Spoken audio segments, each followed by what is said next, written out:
When they came to the village, the son followed the fox counsel, and without looking about him, went to the shabby inn and rested there all night at his ease. In the morning came the fox again, and met him as he was beginning his journey, and said, "Go straight forward, till you come to a castle, before which lie a whole troop of soldiers fast asleep and snoring. Take no notice of them,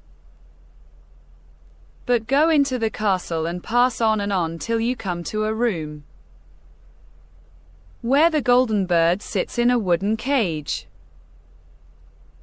Close by it stands a beautiful golden cage.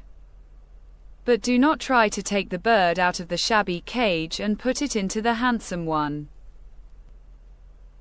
Otherwise you will repent it." Then the fox stretched out his tail again, and the young man sat himself down, and away they went over stock and stone,